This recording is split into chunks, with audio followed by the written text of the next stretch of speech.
नांदेड मुंबई वंदे भारत एक्सप्रेसला सुरुवात झालेली आहे। परभणीत भारतीय जनता पक्षाकडून या रेल्वेचं स्वागत करण्यात आलंय। मात्र परभणीचे खासदार या कार्यक्रमाला गैरहजर होते। खासदार संजय जाधव आपल्या सोबत आहेत। खासदार साहेब, वंदे भारत आज नांदेड येथून निघाली, परभणीत स्वागत करण्यात आला। तुम्ही त्या ठिकाणी उपस्थित नव्हता, निमंत्रण नव्हतं का? तुम्ही तुमच्या कार्यक्रमावर बहिष्कार होता? बहिष्काराचा काय प्रश्न आहे? ही भारतीय रेल आहे, कोण्या पक्षाच्या बापाची जागीर नाही। परंतु महाराष्ट्रामध्ये दुर्दैवानं सांगावं असं वाटतंय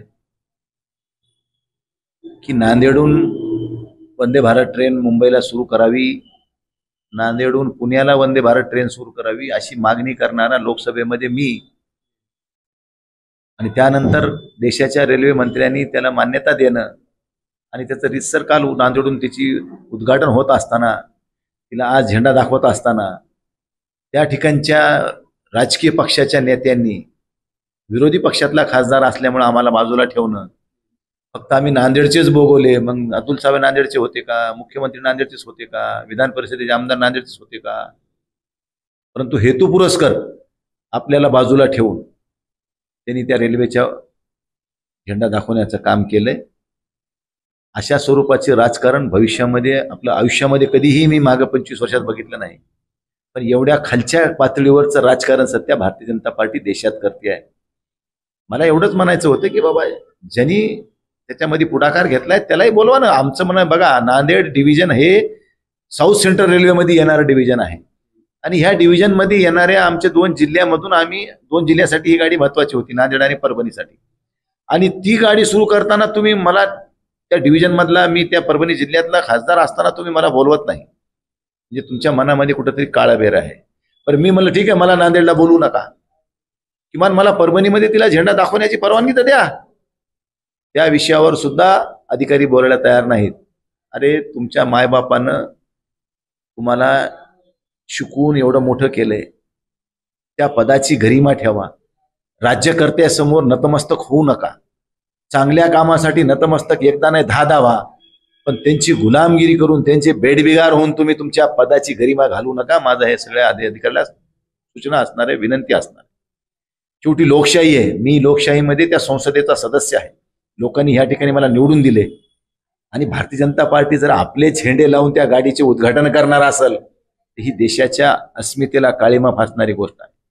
गाडी सुरू झाली ही समाजाच्या हितासाठी झाली, देशाच्या रेल्वे मंत्र्यांना सुरू केली, त्याचं भले श्रेय पंतप्रधान, पत्रिकेवर फक्त पंतप्रधानाचा फोटो, रेल्वे मंत्र्याचा सुद्धा फोटो नाही, राज्याच्या मुख्यमंत्र्याचं नाव आहे पण त्याचा सुद्धा फोटो नाही, बाकी तर हमकी झाड की पत्ती है।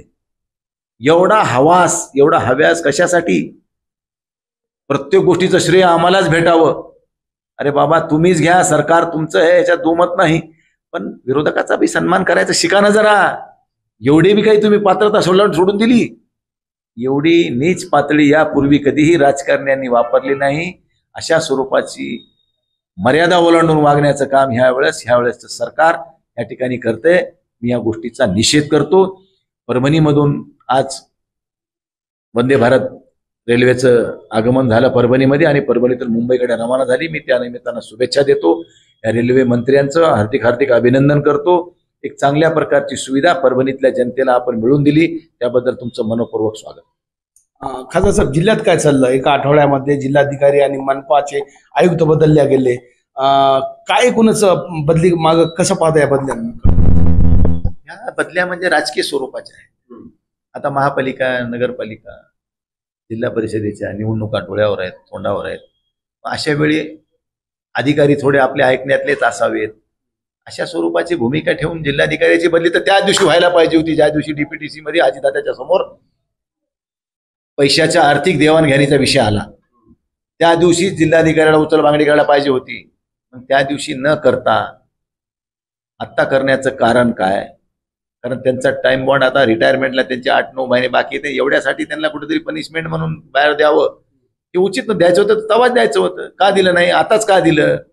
राहिला आयुक्ताचा विषय महापालिकेचा, त्याची तर बदलीला कारणच नव्हता। रिसेंट बदली होऊन आलेली होती, तरी जरा बदलायचं काय कारण होतं?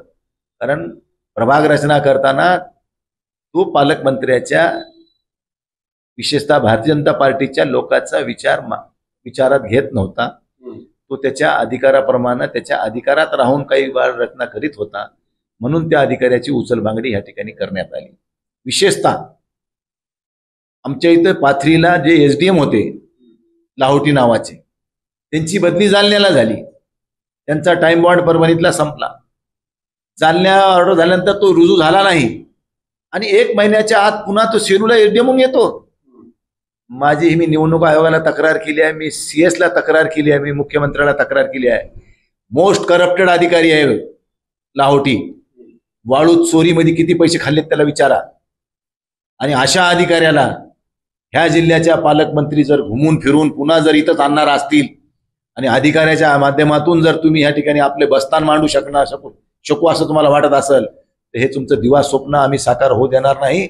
आम्ही ह्या आंदोलनामध्ये ह्या विषयामध्ये आम्ही सत्यावर उतरून आंदोलन करू, परंतु अशा प्रकारची मुजोरी प्रत्येक गोष्ट ह्यांच्या मनासारखी पाहिजे. अरे सत्तेमध्ये कोणी काही जन्म घेतलेला नाही किंवा त्याचा शेवट तिथं होणार नाही.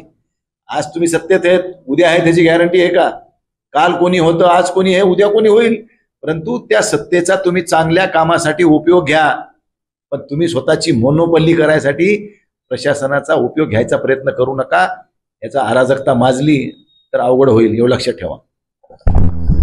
कॅमेरामॅन सय्यद खिजरसह नझीर खान, TV9 मराठी, परभणी.